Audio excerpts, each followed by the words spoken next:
Good evening, everybody, and welcome to this media conference following confirmation of England's squad for UEFA Euro 2020. As you can see, Gareth Southgate is joined by Kieran Trippier as we also look ahead to tomorrow evening's fixture against Austria at the Riverside Stadium. Before we get underway with Rob Dorsett from Sky Sports News, just the usual housekeeping. Please raise your hand as and when you have a question or pop a message in the chat box. Remain on mute at all times. Only unmute yourself when you do have a question. And if we could try and limit to one question per person with the option of a follow-up. So without further ado, Rob, if you want to get us underway. Gareth, great to see you. You well? Listen, I know it's been, I suspect, a testing day for you and for the players. Try and put into perspective for us how difficult the decisions you had to make today were compared with the decisions you had to make before the World Cup in Russia. Well, I spoke to the players. I mean, really, it's the three more senior players that I spoke to yesterday to explain what was happening. So, of course, that's always difficult. You know what a big thing it is for a player to go to a major tournament, and those three boys have, really been valuable members of our squad. And I gave them all the option if they didn't want to stay with the group. To go home, but they were all adamant. They value being with England. They want to be part of the squad. They know that we've still got 2 matches to play, which they will be involved in. And if we pick up injuries, that group of players are the ones who are on standby. So I'm always mindful of what happened with Trevor Sinclair in Japan, that things can change very, very suddenly. So of course it's difficult. It's always nicer to give people the news they're in a squad for the first time or give them a first cap. Much more difficult because I've been a player. I know how difficult it is to receive that difficult news. The most obvious next question is you've got 4 right backs in the squad, which is, I think, unprecedented. Explain that one to us. Well, I think we went through this last week. Yes, we have 4 players that play sometimes at right back for their clubs, but Kieran's here, has been playing at wing back as well as at right back. Reece James has played right of a 3 or right wing back. Trent plays at right back, and Kyle Walker, has played at centre half for us in a 3, and has also played at left back during a match for us against Denmark. Reece James was in midfield against Aston Villa. Basically, they're in our best 26 footballers, and that's why they're in the squad. And if I could have picked a 5th or a 6th right back, I probably would have done. Is it fair for us to assume then that you're not categorising them as right backs and that they will play elsewhere? And I wonder whether you told us last week that Trent Alexander-Arnold is such a good footballer, you could see him playing further forward, maybe in the midfield, and you haven't got as many options on the right side of midfield maybe as you have on the left. Is that an option for him? We're here to play 9 games, and we know we already have some injury doubts in the group. I'm sure we're going to face other difficulties over the next 5 weeks. So we need adaptability, we need good players, we need good professionals, tactically savvy players, and we're fortunate that we've got old and young players who fit all those categories. You mentioned you've got some injury concerns. One of the most obvious ones of those is Harry Maguire, who's had this ankle ligament problem and missed the Europa League final.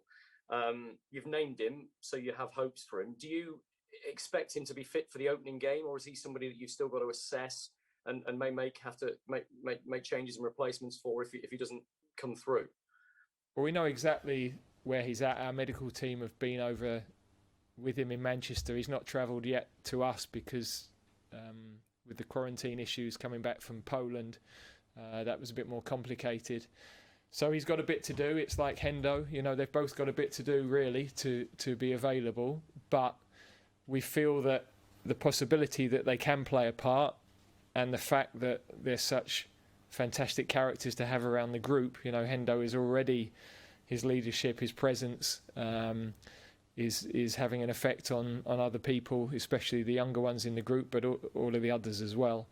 So given we were able to pick 26, we felt that the opportunity to have those 2 with us was a straightforward one, really. We were a little surprised to see Manchester United's announcement earlier on this morning that Mason Greenwood was withdrawing from the squad, especially because it happened on the day when you were due to announce the 26. Can you explain to us what happened there, and would he have been in your 26 had he been fit? Well, I spoke with Mason and with Ollie last Friday, so that was when that decision was made. I guess it was a bank holiday weekend, so that's maybe why it's not come out till today. So, to be honest, we hadn't, at that point got to the level of decision on the reducing the 26. We still were waiting for the Champions League final.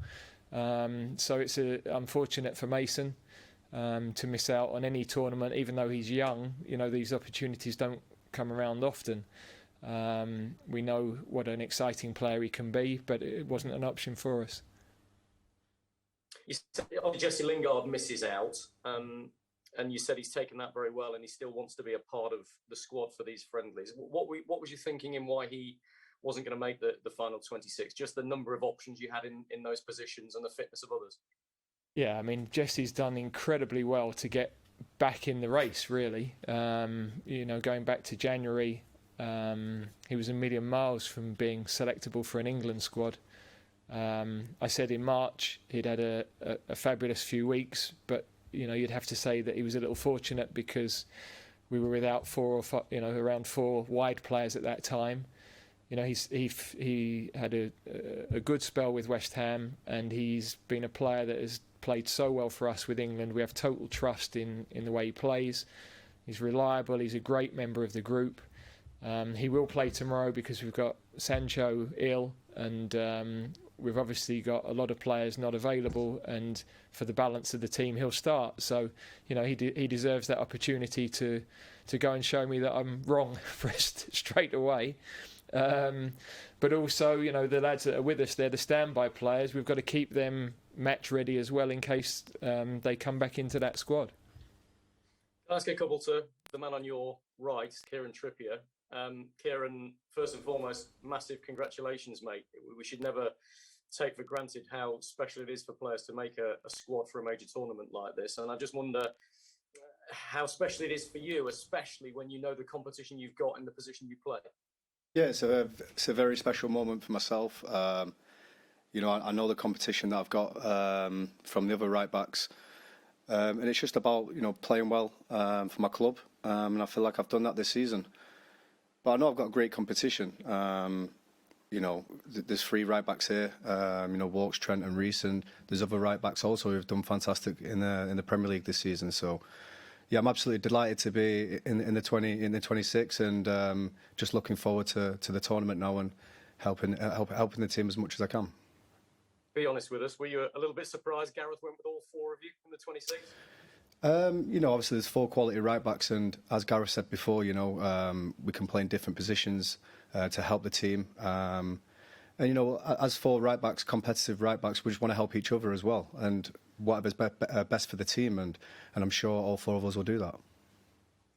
Thanks, mate. One final one for Gareth, if that's okay, before I hand over to everybody else. Gareth, you mentioned that a few of the players are on your standby list, the senior players that are involved. Can you tell us a bit more about that standby list, who's on it? And of course, you can still make changes to this squad up to your first game, so you've got another 12 days, when that gives you a bit of a safety net, doesn't it? Yeah, basically all of the players that are here will be on that standby list. So Ben Godfrey, Ben White, Aaron Ramsdale, James Ward-Prowse, Jesse Lingard, and Ollie Watkins. That they will be the standby players. If we have any injuries, we can only change now on the basis of injuries. So obviously those guys will be training with us, and they'll be involved in the matches as well. I think that's important. We want to get them into the games, not only because we feel, if we have an issue, they need to be ready, but they deserve it. Their commitment to stay with the group, their respect for their teammates to want to be here, shows what playing for England means to this group of players. And, I think it's important the public know that, because sometimes people dismiss the importance of England caps, what it means to players. This group are incredible in that regard, and those three boys in particular that received that disappointment yesterday, I think it speaks massively for their character and their personality. Thanks, guys. Good luck. Thank you very much, Rob. Thank you. Time to open up to others. We'll start with Carrie Brown from Bein Sports. Thank you. Hello, Gareth. Very difficult for you to name this squad. Not lacking creativity in midfield, which we were talking about going into the last World Cup. But with Jordan a bit of an injury doubt at the moment, what does that say about what Jude has shown to you with his so young in age, and how hard a conversation was it with James? Well, I've got to say James was brilliant, as was Jesse, as was Ollie. Totally professional. I mean, that is the character of those three players. But to speak specifically about James, I've had him as under-21 captain. He's had a very, very good season with Southampton. He gave himself every chance with his performances and his professionalism to be in the squad. It means an enormous amount to him to be involved with England. So, but for Jude, he's phenomenal. Just in training in the last couple of days, to have a 17-year-old who wants to compete with senior players, not only has the techniques but the competitiveness and the maturity.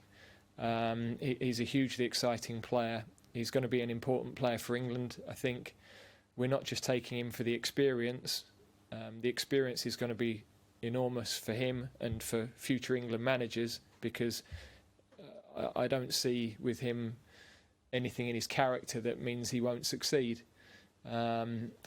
But his performance levels with Dortmund in the big Champions League games were the things that really struck us. He stood up in those big moments, and they're the moments we're really assessing the players on. Bukayo Saka as well, when you've got the likes of Lingard not involved, Watkins not involved, but he is a player with great versatility. Why is he in your squad? Well, firstly, he's performed exceptionally well for us. He's performed well in a team that's had a difficult season. Sometimes young players can go into teams that are playing well and flourish. He's gone into a team that have had a tough season and really played with character as well as skill. So again, we saw when he had to come on in Belgium, real personality in his performance. And as you rightly say, his adaptability, the fact he can play probably 4 or 5 different positions, is a real plus for us. Thanks, Carrie. Next we'll go to Alex Hell from BBC Sport. Hi, Gareth. Hi, Alex. Just a bit of a clarification on Harry Maguire. You said he has a bit of work to do. Will he be fit for the group games, or is it later in the tournament that you have him in mind? Well, we don't know that yet, but it's going to be tight for the first game. There's no question. But again, I think he's such a good player, and because we had the additional size of squad, the fact that leadership which is growing in him all the time, we wanted to take that opportunity to bring him into the squad. And then just looking at the names in the attacking group of the squad, do you think that's one of the strongest front lines in the tournament? Well, there are a lot of very good front lines in the tournament. Portugal springs to mind immediately, France. So, we of course, we're a bit myopic. That's why people don't talk about Kieran, because he's playing in Spain. He's won La Liga. He's been voted in the team of the season. Nobody mentions him. So, yeah, other countries have very good players as well. We're happy with ours for sure. We wouldn't swap ours, and we're looking forward to working with them. And we're going to need all of them, because there's games where we'll play in different ways. You need to refresh the team. 9 matches to get through, so we're pleased to have that strength in depth. Thanks, Alex. Next, Dan Salisbury-Jones from ITV News. Hi, Gareth. I wouldn't ask you to comment on the specifics of Naomi Osaka this week for obvious reasons, but it seems to have sparked a debate about the relationship between sports stars and the media in settings like this one. I just wondered how you feel that will develop in the years to come.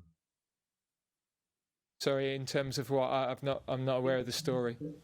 The relationship between basically, she pulled out the French Open because of her mental health concerns about going into press conferences and being under that scrutiny. I mean, nobody faces scrutiny as much as England players at a major tournament like this, do they?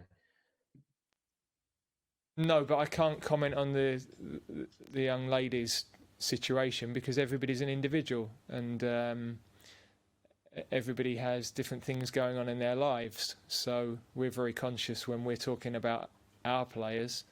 We have to be ready to support them. We have to understand their individuality. We all have strengths and we all have weaknesses. So, and I think everybody has to be conscious of mental health in this day and age, especially.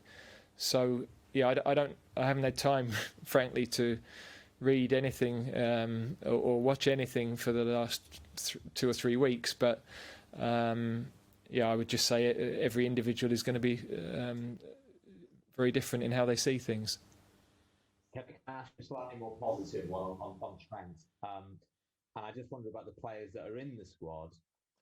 When you let him know about that, did his face light up, or was it not quite a moment like that? Okay, so I spoke with Trent about 3 weeks ago. So where the stories over the last couple of weeks that have ended up with lots of strange headlines, lots of strange stories, I've no idea where they've come from. But I felt there were stories that ran that were so far off the truth. I would never normally speak to a player because I read a lot of stories about myself that are not true, but I have to accept that's the job I'm in, and people speculate and write it as if it's exclusive or anything else. But when it's a player sometimes, and you know, they might feel that they're reading it, so maybe it's true, maybe the manager is speaking to the press behind the back. That's obviously not the case. So even last night we're still dealing with that, puzzled because he's there taking set plays in the morning for the game tomorrow, and then he's reading that he's not going to the European Championship. I really don't understand it. Like, for me, it's no drama. I accept, as the England manager, this is what I deal with. I always go back to front page of the whatever it was. I'm the biggest fan of British Bake Off. I have Bake Off parties at my house and I'm desperate to be on the show. The only thing in the story that was true was my age, you know. That's the world I live in. But for my players, I want to protect them. And so, you know, again, we're having to speak to Trent last night to say, look, don't know where this is all coming from. It's nonsense. Because people then jump on it and say, I've got an agenda or I don't like the kid. It's an incredible situation, really. But as I say, not bothered about it from my own point of view, but I do always think about the players. Thanks, Dan. Next we'll go to Jack Pitbrook from The Athletic. Sorry, Jack, you're on mute. Sorry. Hi, Gareth. You talked about the possibility of replacing players who were injured up until before the Croatia game. Is that an option for players who are currently recovering from an injury and trying to prove their fitness, like Henderson and Maguire, or would that only be for new injuries? Yeah, no, that only for new injuries. So we don't have that option with those guys. Okay. You've talked a bit about Maguire's recovery. Can you tell us a bit about Henderson, Rashford and Grealish and how they're getting on? Jordan has trained with the team all week, so that's been good. I mean, we've had to modify him through certain parts of the session. He'll be involved in the game tomorrow. So his progress is good, but we're realistic about what that might look like. Jack has trained with the team, hasn't been able to train every day. We've got to manage his load. So again, you know, we want to get the players to the best possible point, but we don't want to break them in the process. Marcus, we haven't seen on the grass, but I've spoken with him, and you know, he assures me he's happy with where he's at. So we go from there with that one. Thanks, Jack.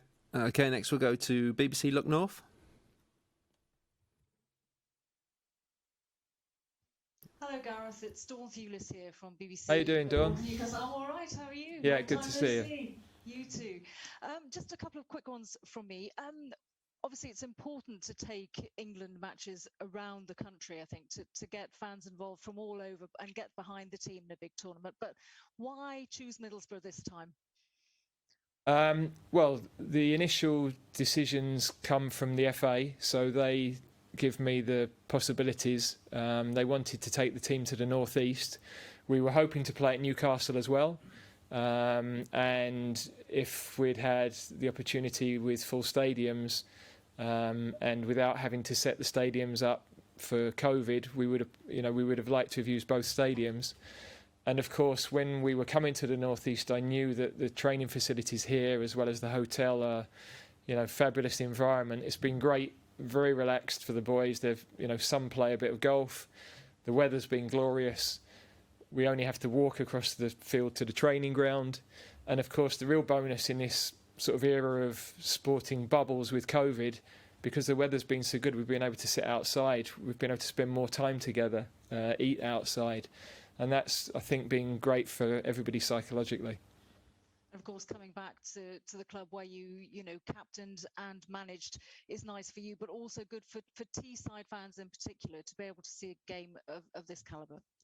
Yeah, I mean, I remember playing here 2003 against Slovakia, I think it was, and everybody was hugely proud to host the England team, and you can see the excitement around the area already. So, yeah, I'm of course delighted to bring the team here, but yeah, it wasn't initially my decision, so I don't want any accusations of nepotism. Thank you, Dawn. Next we'll go to Marcello Courage from TV Globo. Sorry, Marcello, your mute button's on. Second. Now, can you listen to me? I can hear you, yeah. Okay. So, Gareth, good afternoon. Good afternoon, Kieran, too. I would like to know, given the circumstances of the pandemic in this country, which are pretty nice now, but we still are living in the pandemic, and this competition has like 11 countries involved, and there's a big possibility of you guys flying abroad. How much of a challenge is this to your plans to work with the team, Gareth? Well, we've experienced this throughout the autumn and in March, the very restrictive environment in those periods for team meetings, for the guys to socialise together, most importantly, because one of the great things about this group of players, they get on so well, they want to spend time just chatting and sharing their experiences, and that was really difficult through the previous camps. Now, because we are going to be together for a longer period without people coming from the outside, as we're together for those longer periods, we can start to ease those restrictions because we'll have more negative tests and we'll have more awareness of that. And we're in the summer now, so like I said, we can get outside more, which it allows us to operate a little bit differently. So the possibility of travel will be exactly the same as it's been for the players with their clubs and for us with the national team over the last 12 months. We're used to that. We know how to prepare for it. It's not what you'd choose, but everybody is facing those difficulties, and we respect that so many people in the world haven't been able to do their jobs in the way we have. And Kieran, living in a different country like Spain, you probably felt different standards of dealing with the pandemic for a football player and for clubs. What you're thinking about England in this case, and the possibility of playing in front of your crowd, your people at the group stage? Yeah, obviously for myself, at times it was challenging, obviously in Spain, with everything that was going on, but I tried to keep myself busy with the club, and the most important thing for me was my family. But yeah, to be representing England at Wembley, it's a dream come true. To play the Euros for England, to be in and around the team, and to play in front of the fans at Wembley, it's an unbelievable feeling, especially for the supporters. But yeah, it's one tournament that I'm really looking forward to. I'm absolutely delighted to be here, involved with the team, and just looking forward to it now. Okay, thank you very much, Marcello. Okay, we've only got time for 2 more, so apologies to plenty of you who've got your hands raised already. We'll take one from Jack Hart at Stats Perform. Hi, Gareth. Hi, Jack.